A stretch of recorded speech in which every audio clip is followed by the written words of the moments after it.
اس وقت کا جو اکنامک سسٹم تھا اس کو بیسیکلی عیسیٰ علیہ السلام نے چیلنج کیا تھا. آرٹیفیشل سسٹم کے تحت چل رہا ہے جس میں گولڈ کی کوئی بیکنگ نہیں ہے، کموڈیٹیز کی کوئی بیکنگ نہیں ہے. تو یہ بہت ہی بڑا آئی اوپنر ہے آج جو کہ وان صاحب ہمیں بتانے جا رہے ہیں. اور ہم نے یہ پیٹرن دیکھا کہ بڑے سسٹمیٹک طریقے سے بنی نوع انسان کو دھوکہ دے، جو کہ ایک سیکرٹ میٹنگ جیکل آئلینڈ میں ہوئی تھی، وہاں پہ تشکیل دیا گیا، جس کے پیچھے یہودی دماغ اور فیملیز ہیں. اور یہ سسٹم لایا ہی گیا بنی نوع انسان کی انسلیومنٹ کا اور ان کو غلام بنانے کی. یہ جو پیسہ ہے جو کہ بانڈ کی شکل میں کریٹ ہوگا، یہ پیسہ پھر کمرشل بینکس میں ڈپازٹ ہوگا.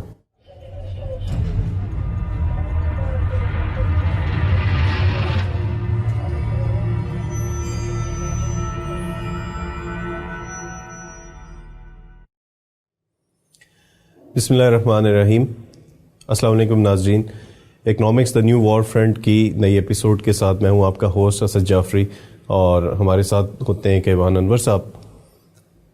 آپ کے سامنے جو سلسلہ شروع کیا ہوا ہے وہ ہے ایولز آف ماڈرن بینکنگ، اور پچھلی ایپیسوڈ کے اندر عیسیٰ علیہ السلام سے بات سٹارٹ کی گئی تھی کہ وہ کون سا ایسا ان کا بنیادی جرم تھا جس کی وجہ سے ان کی قوم نے ان کو سزا دی اور اپنے بس پڑتے ان کو صلیب پہ چڑھا دیا گیا. اور آپ جانتے ہیں کہ کیوان صاحب نے بڑا تفصیل سے اس چیز کو بتایا تھا کہ اس وقت کا جو اکنامک سسٹم تھا اس کو بیسیکلی عیسیٰ علیہ السلام نے چیلنج کیا تھا، جس کے ایک ریئیکشن کے اندر پھر ان کے خلاف ایک تحریک شروع ہوئی، اور ہوتے ہوتے وہ معاملہ وہاں تک پہنچ گیا جو ہمیں تاریخ کی کتابوں کے اندر بھی ملتا ہے. پھر آپ کے سامنے روتھ چائلڈ فیملی، اس کا کچھ انٹروڈکشن دیا تھا کہ یہ ماڈرن بینکنگ سسٹم کے اندر ایک بہت ہی اہم فیکٹر ہے روتھ چائلڈ فیملی. اس کی ہسٹری ہمیں معلوم ہونی چاہیے. اور منی لینڈنگ کے بارے میں ہم نے کچھ ہسٹری جاننے کی کوشش کی تھی کہ دنیا کے اندر گولڈ کی بیس کے اوپر منی لینڈنگ سٹارٹ کی، اور ان یہودیوں نے کس طرح سے یہ کاروبار شروع کیا تھا جو پھر بڑھتے بڑھتے بینکنگ کے اوپر جا کے اس کا ایک نیا چہرہ دنیا کے سامنے آیا. اور ہم نے بڑا تفصیل سے یہ سمجھا تھا کہ پیٹرو ڈالر کیا ٹیکنالوجی ہے، اور یہ پیٹرو ڈالر کس طرح سے ورلڈ اکانومی کو مینیپولیٹ کرتا ہے اور اس کے اوپر اثر انداز ہوتا ہے. یہ پچھلی ایپیسوڈ میں چیزیں آئی تھیں. تو آج ہم چاہیں گے کہ کیوان صاحب اس کو سلسلے کو آگے بڑھائیں، جو ایولز ہیں ماڈرن بینکنگ کے، اور ہمیں کچھ بتائیں اس کے بارے میں اب مزید اس کو جو ہے وہ آگے بڑھاتے ہوئے. جی اعوذ باللہ من الشیطان الرجیم، بسم اللہ الرحمن الرحیم. اسد بھائی، آپ نے جس طرح کہا کہ پچھلی ایپیسوڈ میں ہم نے تھوڑا سا ہسٹوریکل پرسپیکٹیو دیکھا تھا اس بینکنگ سسٹم، یہ جو فائنینشیل اور اکنامک سسٹم ہے، اور ہم نے دیکھا کہ اس کی ایولیوشن کیسے ہوئی. خصوصاً ہم نے ایک پیٹرن بلڈ کیا کہ کس طرح یہ اکنامک سسٹم اس راستے سے چلتا ہوا جو کہ گولڈ بیک تھا، یا جس کو کہتے ہیں ہم کہ ریئل ویلیو ہوتی تھی ایک کرنسی کے اندر یا اکانومی کے اندر، وہاں سے یہ آگے چلا، اور کس طرح پھر آج یہ ایک آرٹیفیشل سسٹم کے تحت چل رہا ہے جس میں گولڈ کی کوئی بیکنگ نہیں ہے، کموڈیٹیز کی کوئی بیکنگ نہیں ہے.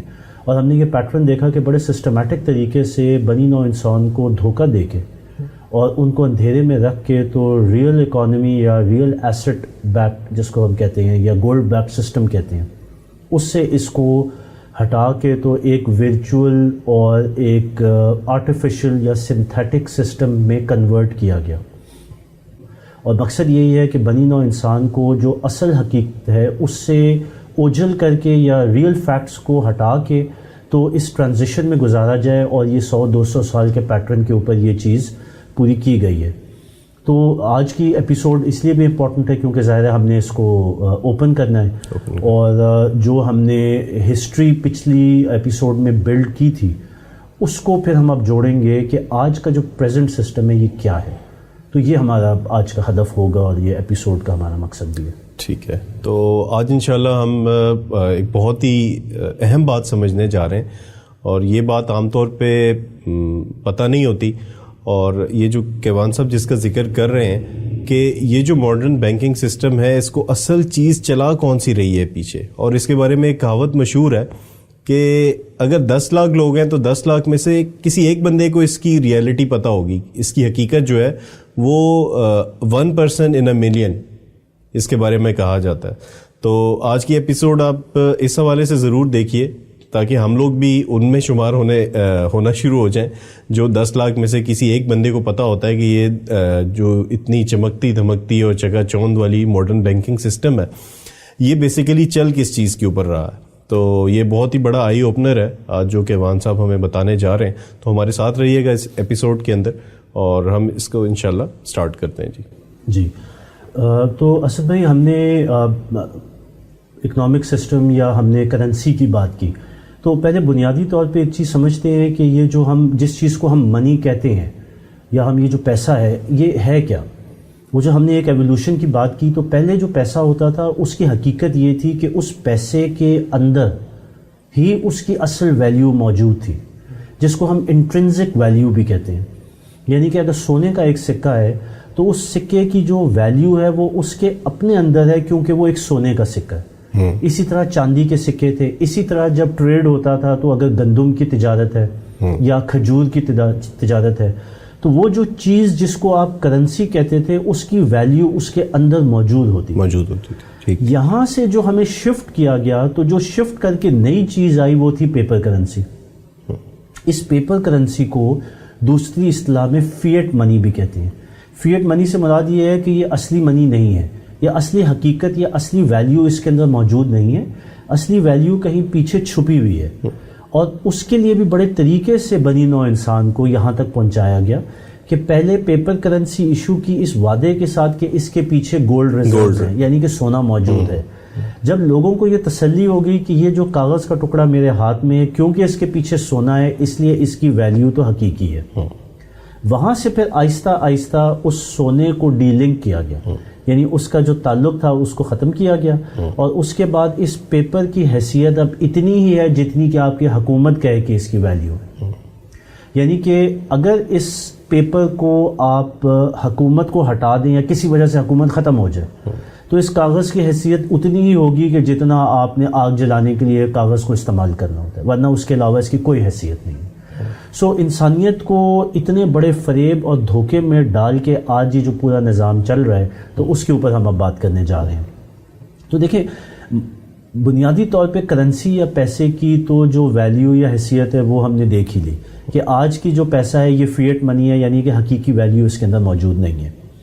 اب ہم بات کرتے ہیں کہ یہ جس نظام کو ہم ایکسپوز کرنے یا اوپن کرنے جا رہے ہیں یہ کہاں سے شروع ہوا. آپ کو یاد ہوگا پچھلی ایپیسوڈ میں ہم نے راٹ چائلڈ فیملی کی جیسے آپ نے انٹروڈکشن میں کہا بات کی, اور راٹ چائلڈ فیملی بیسیکلی کیا تھی, یہ ایک یہودی فیملی تھی اور یہودیوں کے ہی سلسلے سے یہ پوری سود کا کاروبار اور یہ کرنسی کا اور پھر بینکنگ کا کاروبار ماضی میں بھی جڑا تھا اور آج بھی جڑا ہوا ہے.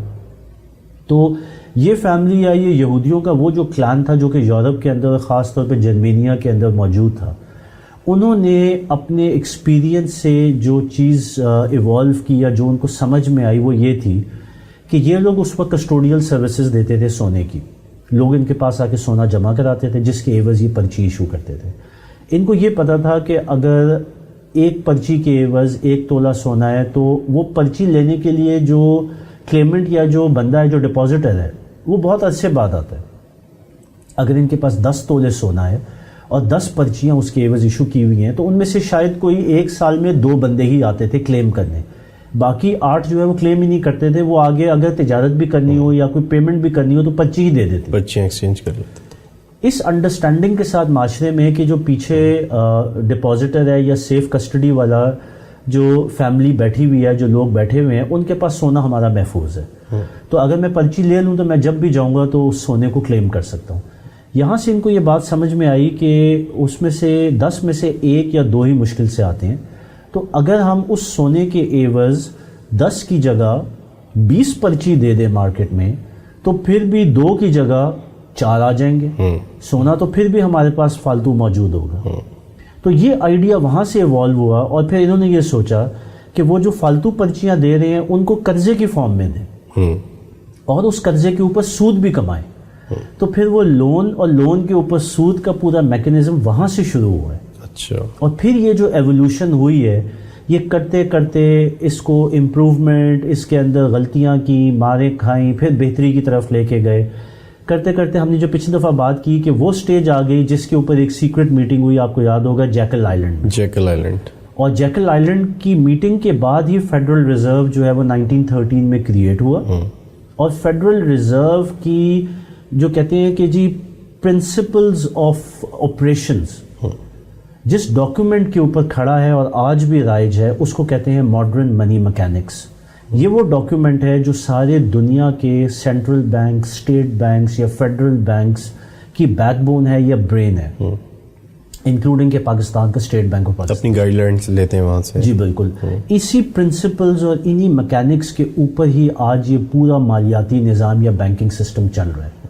تو ہمارا آج کا مقصد یہ ہے کہ ہم اس ماڈرن منی میکینکس کے ڈاکیومنٹ کو ڈی کوڈ کریں گے. جس طرح ہم نے ہٹ مین کتاب کو ڈی کوڈ کیا, آج ہم انشاءاللہ اس ماڈرن منی میکینکس کے ڈاکیومنٹ کو ڈی کوڈ کریں گے. اور اس کے اندر جو چیز چھپی ہوئی ہے اس کو کہتے ہیں فریکشنل ریزرو بینکنگ سسٹم. یہ وہ چیز ہے اسد بھائی جو آپ نے ابھی ریفر بھی کی کہ 10 لاکھ میں سے کسی ایک کو یہ پتہ ہوتا ہے اور باقیوں کے سامنے یہ حقیقت بالکل اوجھل ہے. اور وہ اوجھل رکھی گئی ہے, کوئی اتفاق نہیں ہے.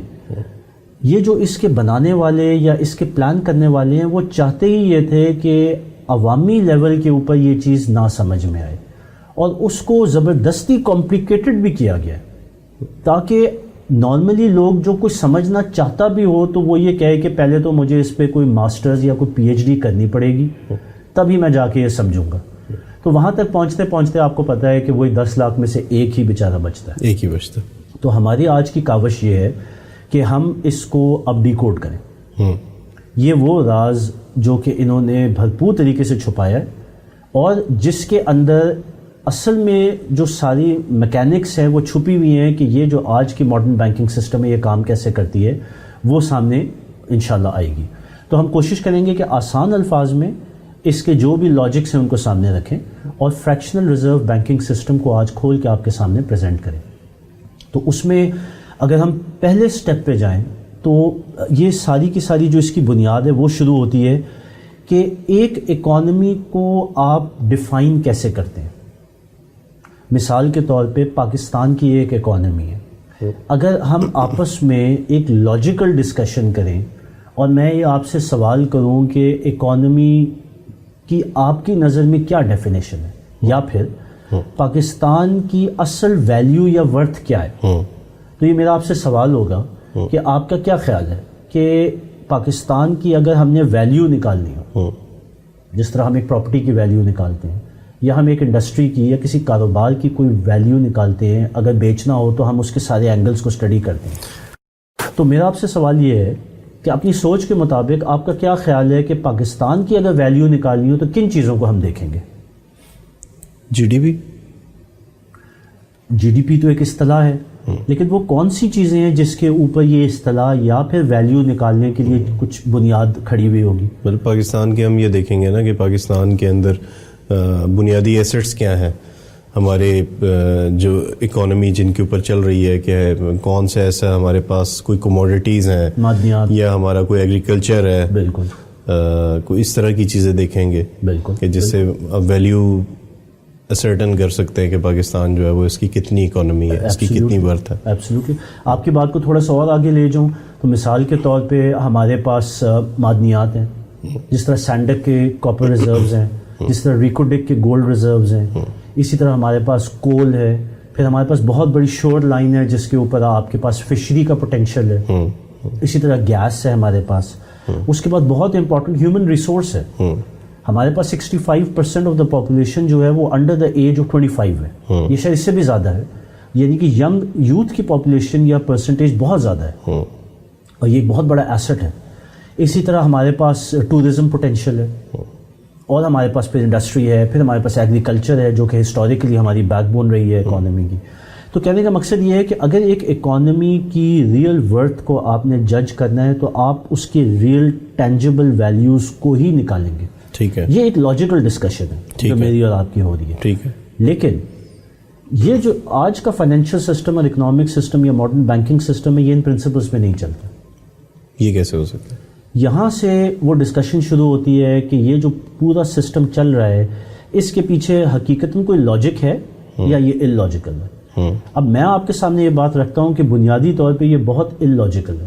اچھا. اور اس کو بنانے والے نے اس کو ڈیزائن ہی اسی طرح کیا ہے کہ اس کی لاجک کسی کو سمجھ ہی نہ آئے, اور ہے یہ ان لاجیکل. اب میں آپ کو بتاتا ہوں کس طرح ان لاجیکل, اور یہاں سے ہم اس فریکشنل ریزرو بینکنگ سسٹم کو اب اوپن بھی کرتے ہیں.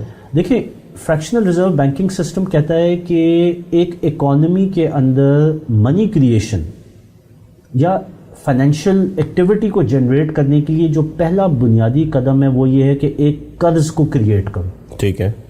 یعنی کہ لون کریٹ کرو, وہاں سے جو ہے اکانومی کی ویلیو اور اکانومی کے اندر پیسہ انجیکٹ ہوگا اور انٹروڈیوس ہوگا. ٹھیک ہے جی. یہ چیز ضروری نہیں ہے کہ آپ کے پاس وسائل کتنے ہیں یا آپ کے پاس اثاثے کتنے ہیں. صرف قرضے کو بنیاد بنا کے تو اکنامک ایکٹیویٹی شروع کی. کتنا پیسہ گھوما ہے اکانومی میں, گھومنا تو اس کی سیکنڈ سٹیج ہے, لیکن بنیادی پہلا قدم یہ ہے کہ قرضہ لوگے تو گاڑی چلے گی. یعنی ایک گھر ہے, ایک گھر کے اندر دو افراد ہیں, وہ کہتے ہیں کہ جی ہم محنت کریں گے, کام کریں گے, وسائل آئیں گے تو ہماری کچھ بنیادیں بنیں گی. ایک گھر تعمیر کریں گے, ایک کمرہ بنائیں گے, دوسرا تیسرا چوتھا, پھر گھر پورا بن جائے گا. نہیں, یہ سسٹم کہتا ہے کہ جی اس کو چھوڑیں. سب سے پہلے آپ قرضہ لیں گے. وہ قرضہ جو کہے گا کہ جی آپ کی اسد جعفری یا کیوان انور کی یہ ورتھ ہے, سو بنیاد ہی قرضے سے شروع ہوتی ہے. تو اس کی ان لاجیکلٹی جو ہے نا, اس کی سڑک کے اوپر یہ پہلا قدم ہے. تو میکینکس یا فریکشنل ریزرو بینکنگ سسٹم کیسے کام کرتی ہے؟ وہ کہتے ہیں کہ جو حکومت ہے, حکومت جو ہے وہ اسٹیٹ بینک کو یا اسٹیٹ بینک جو ہے وہ حکومت سے لون یا ٹریجری یا بانڈ جو ہے وہ خریدے گی. ٹھیک ہے. ٹھیک ہے جی. اور اس کے ایوز گورنمنٹ جو ہے وہ ان کو پیسے دے گی.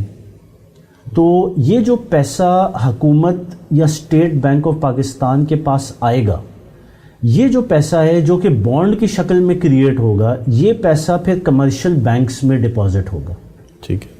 کمرشل بینک حکومت سے یا اسٹیٹ بینک سے کہیں گے کہ جی ہمارے پاس افراد ہیں جنہوں نے کاروبار کرنا ہے یا ان کو ذاتی ضروریات ہیں جس کے لیے وہ قرضہ لینا چاہتے ہیں.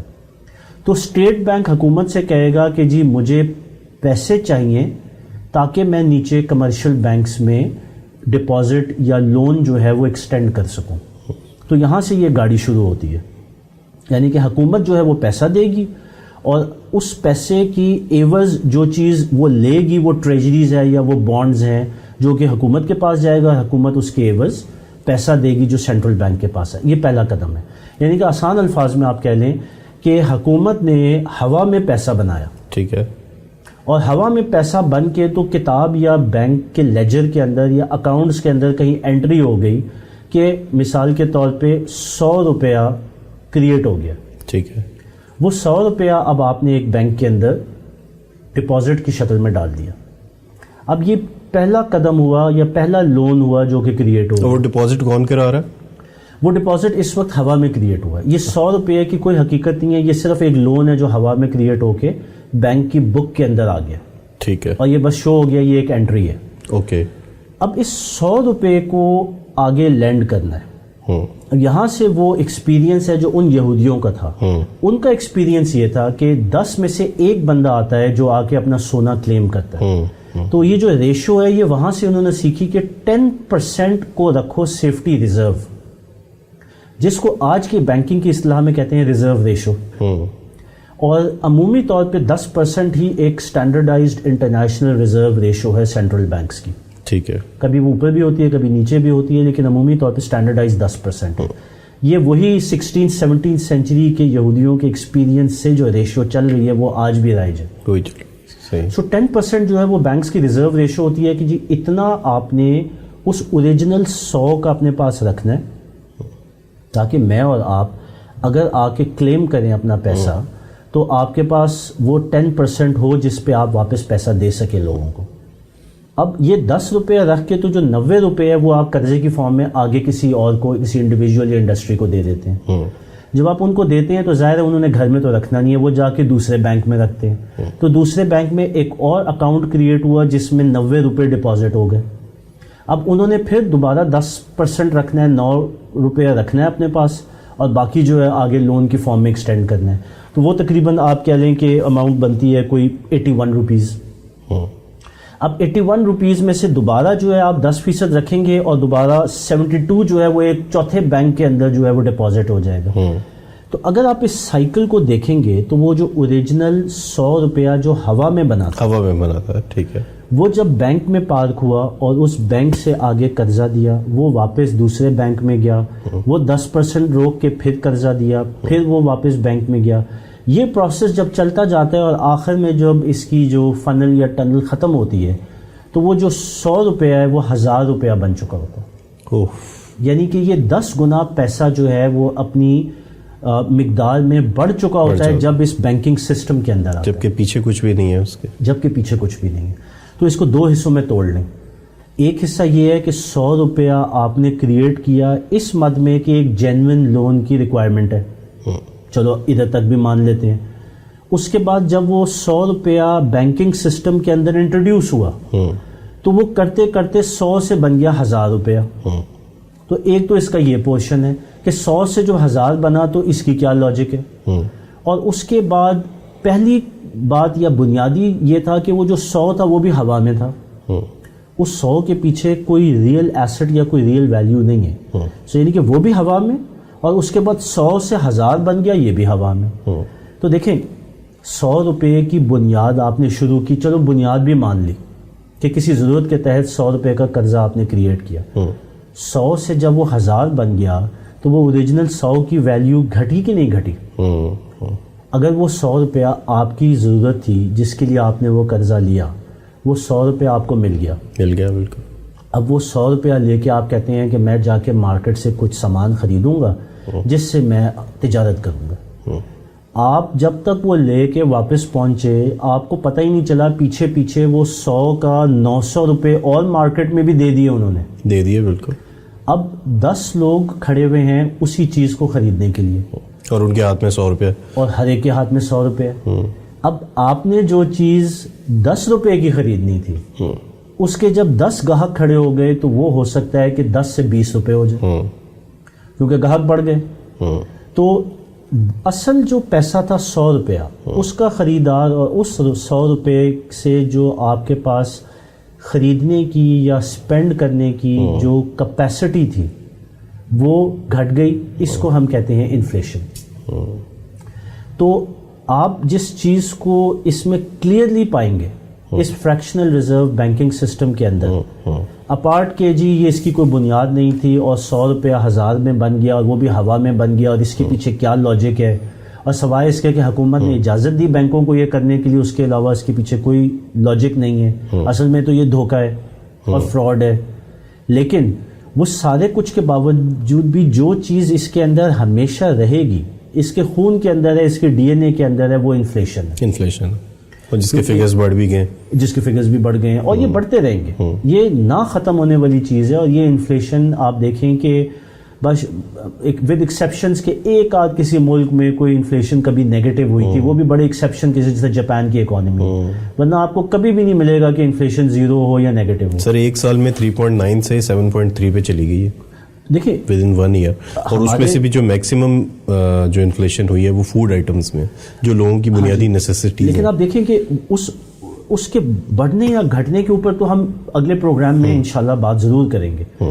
لیکن ہم تو بنیادی طور پہ یہ کہہ رہے ہیں کہ جس وقت ایک سسٹم کے اندر فریکشنل ریزرو بینکنگ سسٹم جو کہ ماڈرن منی میکینکس کے پرنسپلز پہ کھڑا ہوا ہے, جو کہ ایک سیکرٹ میٹنگ جیکل آئلینڈ میں ہوئی تھی وہاں پہ تشکیل دیا گیا, جس کے پیچھے یہودی دماغ اور فیملیز ہیں, جب تک یہ سسٹم رائج ہے دنیا کے اندر یا کسی ملک کے اندر, اس سے انفلیشن نہیں جا سکتی.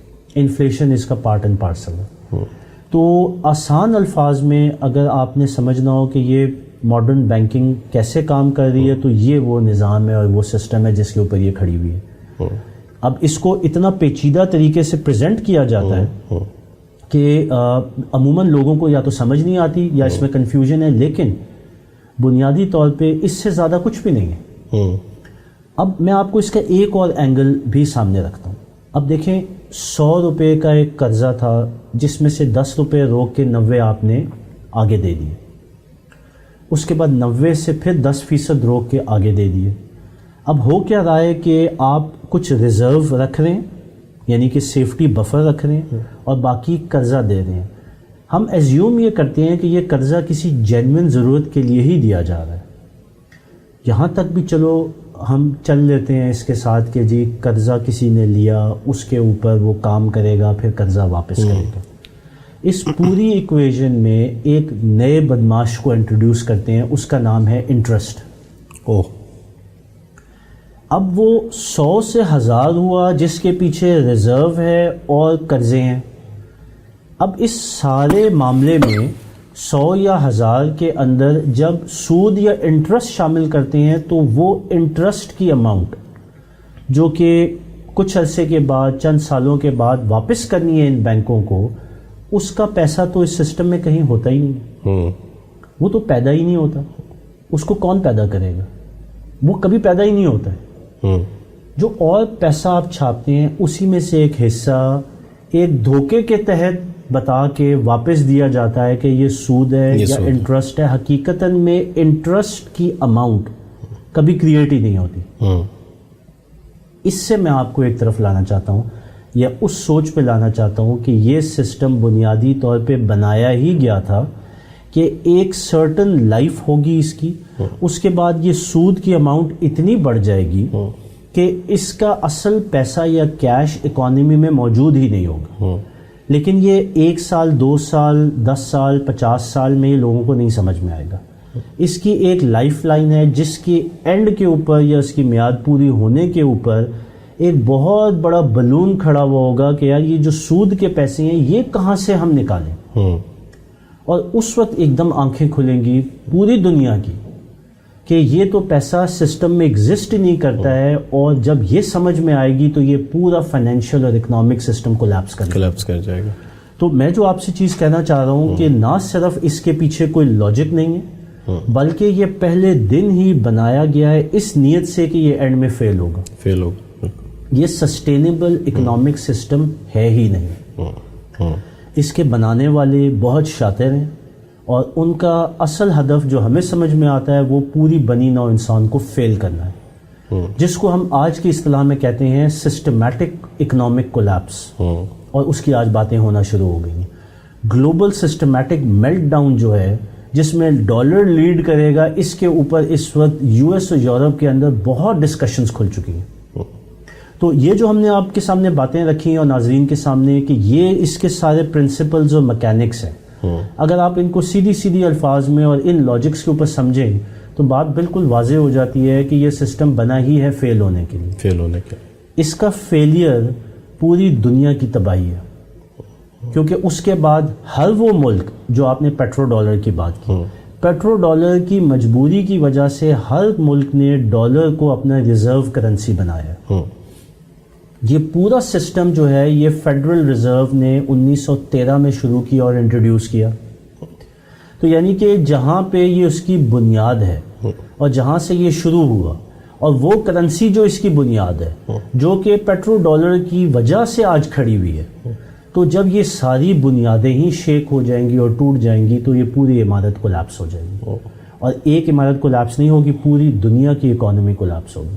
اور یہی وہ خطرات ہیں جس کی طرف بہت ضروری ہے کہ ہم نشاندہی بھی کریں اور لوگ اس کے خطرے کو اور اس کی امپورٹنس کو سمجھیں. تو یہ آسان الفاظ میں اس کا مطلب ہے کہ دنیا کے اندر جو اصل اکانومی ہے وہ تو نہ عام لوگوں کو بتائی جاتی ہے, نہ ان کے سامنے کوئی اس کی ریئل پکچر کہیں اداروں میں بھی پوسٹ نہیں کی جاتی. اس کا مطلب ہے آپ کی باتوں سے جو اندازہ ہو رہا ہے یہ تو سب ایک اعداد و شمار کا گورکھ دھندا ہے. بالکل ایسے ہی ہے اسد بھائی. اعداد و شمار کا گورکھ دھندا تو ہم نے اکنامک ہٹ مین کی جو کتاب کو ڈی کوڈ کیا اس میں بہت اچھی طرح واضح ہو گیا تھا کہ اداروں کا کردار تو ویسے ہی سسپیشیس ہے. ان کے اندر ہٹ مین موجود ہیں جو کہ اپنی فارن پالیسیز کو امپلیمنٹ کرنے کے لیے یا اپنے اسپانسر ملک کی فارن پالیسی کو امپلیمنٹ کرنے کے لیے مینیپولیشن کرتے ہیں, جس میں ہم نے بہت سارے ملکوں کی ایگزامپل بھی لی تھی اگر آپ کو یاد ہوگا. لیکن وہ تو اداروں کی سطح پہ تھا. یہ تو ہم بات کر رہے ہیں کہ پورے کا پورا سسٹم ہی ہائی جیک کرے, اور یہ جو پورے کا پورا اکنامک سسٹم ہے اس کے پیچھے جو اصل پرنسپلز ہیں وہ یہ ماڈرن منی میکینکس اور فریکشنل ریزرو بینکنگ کے ہیں. تو اگر آپ اس کو دیکھیں کہ یہ سارا کرنے سے ہو کیا رہا ہے. طاقت کی کانسنٹریشن جو ہے وہ تھوڑے سے ہاتھوں میں چلی گئی ہے. آپ سوچیں کہ اگر پیسے کو ہوا میں کریٹ کرنے کی طاقت ہو کسی کے پاس اور وہ اس کو کریٹ کرے اپنی مرضی سے اور اس کے بعد ان اداروں کو دے جو کہ ان کے ہی کنٹرول میں ہے, تو پیسے کو اپنی مرضی سے کریٹ بھی کریں, جتنا زیادہ کریٹ کرنا چاہتے ہیں کریں. ہوگا کیا اینڈ میں انفلیشن سے جو سفرنگ اینڈ پہ ہوگا یا جس کو پورا کرنے کے لیے جو دوڑیں لگ رہی ہوں گی وہ تو اس پبلک کی ہوں گی جو ملک کے اندر کامن مین. تو ایک تو پیسہ کریٹ کرنے کی طاقت آپ نے دے دی انسان کے ہاتھ میں. جب آپ نے ریئل اکانومی یا ریئل ویلیو جو گولڈ سٹینڈرڈ تھے, جو انٹرنزک ویلیو تھی ایک کرنسی کی ایک ٹائم پہ, جب اس سے آپ نے شفٹ کر کے پیسہ ہوا میں کریٹ کرنے کی طاقت کریٹ کی, جو کہ یہودی کا اصل آبجیکٹو تھا. جو جوئش فیملیز جو انہوں نے اس سسٹم کو پرفیکٹ کیا ہے, وہ پرفیکٹ کیا ہی اس پرنسپل پہ ہے کہ ہمارے ہاتھ میں منی کریشن کی طاقت آ جائے. اور بہرحال اس کا تعلق جو ہے جو نیپولونٹک وارز جو کہ فرانس اور انگلینڈ کی تھیں, اور اس کے اندر ایک پوری ہسٹری موجود ہے کہ کس طرح انہوں نے پیسے کی پروڈکشن یا پیسے کی کریشن کو پہلے فرانس میں اور پھر خاص طور پہ انگلینڈ میں چارٹر کے تھرو اپروو کرایا اور اپنے ہاتھ میں لیا. تو یہ ایک ایسی ہسٹری ہے اور پھر وارز کی فنڈنگ بھی دونوں سائڈوں پہ انہوں نے کی. تو اگر اس بیک گراؤنڈ کو ہسٹری کو آج ہم سامنے لے کے آئیں تو میں آپ سے یہ چیز کہنا چاہتا ہوں کہ پیسے کی کانسنٹریشن اور پیسہ بنانے کی طاقت اور اس کے بعد اس پیسے کو استعمال کرنے کی طاقت. دیکھیں وہ پیسہ جب کریٹ ہوتا ہے تو وہ بینکوں کے پاس جاتا ہے. بینکوں کے پاس جب پیسہ آتا ہے تو بینکوں کے اوپر کنٹرول بھی انہی سرمایہ دارہ نظام یا انہی طاقتور ہاتھوں میں ہوتا ہے جو کہ پیچھے بیٹھے ہوئے ہیں اور یہ ساری پلاننگ کر رہے ہیں. تو جب بینک جو ہیں وہ پیسہ کریٹ کر لیتے ہیں تو اس کے بعد وہ جو لونز ہیں وہ کس کی انڈسٹریز کے لیے دیے جاتے ہیں, یا کون سے سیاستدانوں کو دیے جاتے ہیں بعد میں معاف کروا لیتے ہیں, یا پھر کون سی جنگوں کے لیے کریٹ کیے جاتے ہیں جو کہ کبھی ختم ہی نہیں ہوتی. تو آپ دیکھیں کہ 2-3 چیزیں اس کے ساتھ بڑی واضح طور پہ جڑی ہوئی ہیں. ایک یہ ہے کہ سرمایہ دارہ نظام اور وہ چند لوگ اس سے فائدہ اٹھاتے ہیں, تو امیر امیر سے امیر تر اور غریب غریب سے غریب تر ہو رہا ہے. یہ اس کی ایک ڈائمنشن ہے. دوسری طرف یہ جو پچھلے 20 سال سے نہ ختم ہونے والی جنگیں چل رہی ہیں, ان جنگوں کے پیچھے اگر یہ پیسے کی پروڈکشن اور کریشن ختم کر لی جائے تو یہ جنگیں کولیپس ہو جائیں, لیکن نہیں ہو رہی, کیونکہ ایک طرف ہوا میں پیسہ کریٹ کرنے کی طاقت ہے, اس پیسے کے پیچھے بیکنگ جو ہے وہ پیٹرو ڈالر کی ہے, اور وہ پیسہ پرنٹ کر کر کے جو آگے وار مشینری ہے اس میں انجیکٹ کیا جا رہا ہے, اور یہ جنگیں چل رہی ہیں. اور ان جنگوں سے کیا ہدف حاصل ہو رہا ہے کہ اپنی طاقت میں اور اضافہ کیا جا رہا ہے, اپنے پولیٹیکل ایمبیشنز کو اور زیادہ جو ہے وہ نافذ کیا جا رہا ہے, جو معدنیات اور ریسورسز کا کنٹرول ہے وہ اور زیادہ اپنے ہاتھ میں لیا جا رہا ہے. تو آپ دیکھیں کہ یہ ایسا وشیس سائیکل ہے جو کہ شروع ہوتا ہے اسی ماڈرن بینکنگ سے, اور وہ ختم ہوتا ہے ان جنگوں پہ جو آج اس پورے ریجن کے اندر اور دنیا کے اندر آئے جائیں. تو ایک چیز ہمیں اس چیز سے میرے خیال میں واضح طور پہ سمجھ میں آتی ہے کہ جب اللہ اور اللہ کے رسول صلی اللہ علیہ وسلم نے اس نظام اور اس سود کے خلاف کھلی جنگ ڈکلیئر کی ہے, تو ہمیں آنکھیں کھولنا چاہیے کہ اس کے پیچھے ایک بہت بڑی مصلحت ہے جو بیٹھی ہوئی ہے. اور یہ جو آج ہم نے بات کی ہے اس کانٹیکس میں اگر آپ ان احکامات کو دیکھیں گے تو بہت واضح ہوگا کہ یہ اللہ تعالیٰ اور اللہ کے رسول صلی اللہ علیہ وسلم نے کس کے فائدے کے لیے بتایا.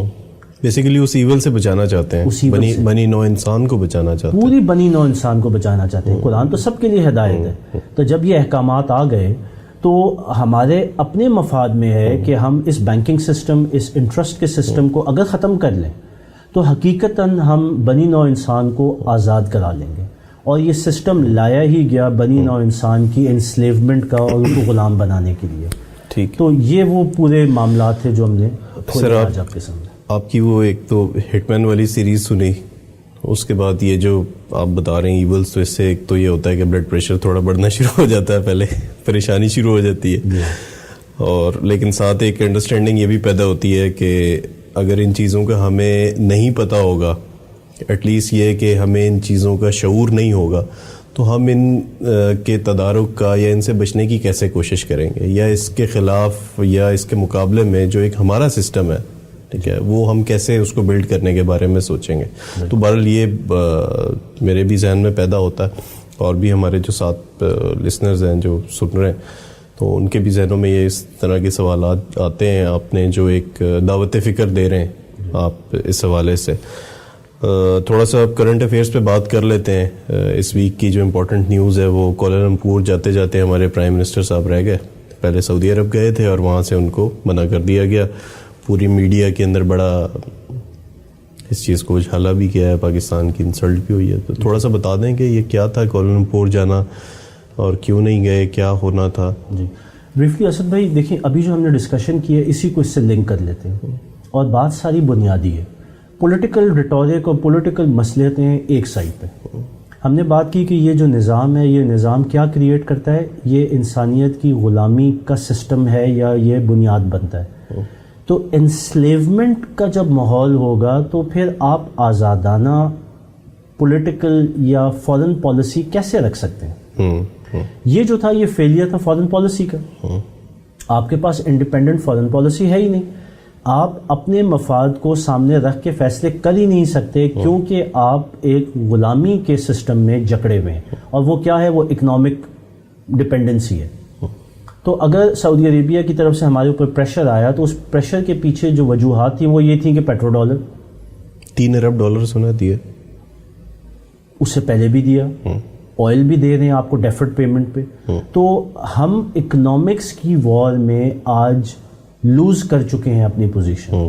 اب ہم ڈپینڈنٹ ہیں اور انہوں نے اس لیوریج کا فائدہ اٹھاتے ہوئے یہ جو ایک ایونٹ ہے, اور یہ تو چھوٹا ایونٹ ہے, یہ تو شاید چند ہفتوں کے بعد لوگ بھول جائیں گے, لیکن یہ جو انسلیومنٹ ہے یہ صرف ایک ایونٹ کی نہیں ہے, یہ ہماری پوری فارن پالیسی, ہماری پوری پالیٹکس, ہماری پوری اسٹریٹجک پلاننگ کے اوپر ہے. جب تک ہم مقروض ہیں, جب تک ہم اپنی ریئل اکانومی کو نہیں سمجھیں گے. دیکھیں یہ جو آج پوری اکنامک پالیسی اور جو اکنامکس ہیں یہ ایک سنتھیٹک اور آرٹیفیشل بینچ مارک اور ماڈل کے اوپر ہے جس کو ہم فریکشنل ریزرو بینکنگ سسٹم کہتے ہیں. آج اگر ہم اس سے ہٹ کے اپنے ریئل پوٹینشیل کو ورک آؤٹ کریں, اپنے گولڈ ریزروز کو ورک آؤٹ کریں, copper reserves, coal reserves, fisheries, tourism, human resource, agriculture, تو ہو سکتا ہے ہمیں یہ سمجھ میں آئے کہ اگر آج ہماری سالانہ اکانومی کو 300 بلین کی ہے تو ہو سکتا ہے ہمیں پتہ چلے کہ یہ 300 نہیں ہے, یہ 600 بلین ہے. لیکن ہم تو اس طرف جاتے ہی نہیں. ہم نے تو ایک آرٹیفیشل سسٹم کے اندر اپنے آپ کو ہائی جیک کیا ہوا ہے جو سسٹم چلتا ہی لون پہ ہے, اور اس لون کے اوپر جب تک آپ اور لون نہیں لیں گے تو وہ سسٹم نہیں چلے گا. اسی لیے آپ دیکھیں کہ ہر جو گورنمنٹ آتی ہے اس کا ایک انیشل پرنسپل ہوتا ہے کہ جی گورنمنٹ آتے ہی آپ IMF کے پاس جائیں اور لون لیں, تبھی آپ کی حکومت آگے بڑھے گی. تو جب آپ ریئل اکانومی پہ فوکس نہیں کریں گے اور سلوشن رکھیں گے لونز کے اوپر, کہ آپ جب گورنمنٹ میں آتے ہیں تو آسان شارٹ کٹ طریقہ یہ ہے کہ آپ IMF, ورلڈ بینک یا ایشین ڈیولپمنٹ بینک یا دوسری ڈونر ایجنسی سے لون لیں, ان لونز کو آپ ڈیولپمنٹل ایکٹیویٹیز میں یا گورنمنٹ چلانے کے لیے خرچوں میں سپینڈ کریں اور اپنی واہ واہ کرا لیں. حقیقتاً کیا ہو رہا ہے, آپ اس دلدل کے اندر اور زیادہ ڈوبتے جا رہے ہیں, اور یہی ہمارے ساتھ ہوا ہے. پہلے 40 بلین تھا, اس سے 60 بلین ہوا, پھر 80 بلین ہوا, پھر 100 بلین ہوا, اب 113 بلین ڈالرز کے ہم قرضے پہ کھڑے ہیں, اور یہ بڑھتا جا رہا ہے. وجہ یہ ہے کہ ہمارے بینچ مارکس غلط ہیں, ہماری اکنامک پالیسی, ہماری پوری بینکنگ سسٹم اور فائنینشیل سسٹم غلط پیڈسٹل پہ کھڑا ہوا ہے. We have to shift. اگر ہم حقیقی تبدیلی پاکستان میں چاہتے ہیں اور آزاد ہونا چاہتے ہیں, ایک انڈیپینڈنٹ اکنامک, فارن اور اسٹریٹجک پالیسی رکھنا چاہتے ہیں, we would have to shift from this pedestal اور fractional reserve banking system and shift to the real economy جو ہمارا اسلام بھی کہتا ہے, اور دنیا میں کامیاب طریقے سے یہ جو 19th سینچری ہے اس سے پہلے پریکٹس بھی ہوتا تھا since the history of main kind.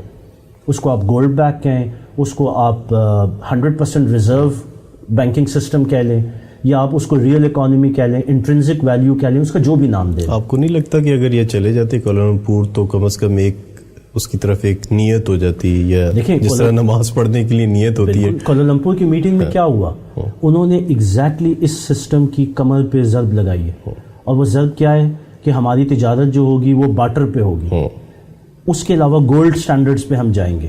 یہ ضرب وہ کس پہ لگا رہے ہیں, وہ ضرب US ڈالر پہ لگا رہے ہیں, پیٹرو ڈالر پہ لگا رہے ہیں, اس modern economic and financial system کے اوپر لگا رہے ہیں. دیکھیں اگر وہ ممالک مل کے یہ ضرب لگا رہے ہیں تو اس کے پیچھے یہی سوچ ہے کہ ان کو پتہ ہے یہی دشمن ہے. پاکستان کو کیوں روکا گیا؟ پاکستان از اے فارمیڈیبل ملٹری پاور. پاکستان کا وزن 100 برائیوں کے باوجود بھی بہت بڑا ہے. سو اس لیے انہوں نے پوری کوشش کی اور کامیاب ہوئے کہ ہمیں روکیں. ہماری مجبوری کیا ہے کہ ہم انسلیومنٹ کے اس جال میں جکڑے ہوئے ہیں جس کو ڈیٹ ٹریپ کہتے ہیں. اب یہ ہمارے اوپر ہے کہ ہم اپنے آپ کو اس سے آزاد کرائیں یا پھر ہم پرماننٹ تباہی کی طرف جائیں، کیونکہ یہ چیز ادھر رکے گی نہیں. یہ جب تک پاکستان کو بنیادی طور پہ تباہ نہیں کر لے گی، جس کا اکانومی ایک میجر بیرومیٹر ہے، تب تک یہ رکیں گے نہیں. یاد رکھیں کہ روس بھی بہت بڑی طاقت تھی لیکن اکانومی سے پورا USSR کولیپس ہو کے ختم ہو. تو وہی سبق ہے ہمارے لیے. ہم آنکھیں کھولیں اور اس سے سبق حاصل کریں. صحیح. ٹھیک ہے ناظرین، یہ ہمارا آج کا پروگرام تھا اور اس میں آپ کے سامنے جو امپورٹنٹ چیز رکھی ہے فریکشنل ریزرو سسٹم کیوان صاحب نے، اس کو ہمیں سمجھنے کی ضرورت ہے اور انشاءاللہ مزید اگلی ایپیسوڈز میں اس چیز کو مزید ڈیٹیل کے ساتھ بھی بیان کریں گے. اور جو اس وقت پاکستان میں کرنٹلی پولیٹیکل ہوڈ ونکنگ ہو رہی ہے اکانومی کے ساتھ، اعداد و شمار کا جو گورکھ دھندا ہو رہا، وہ بھی آپ کے سامنے رکھیں گے. اور اپنے کمنٹس آپ دیتے رہیے گا اس پروگرام کے بارے میں، اپنا فیڈ بیک ضرور دیجیے گا. مجھے اور کیوان صاحب کو اجازت دیجیے گا. اللہ حافظ. جزاک اللہ.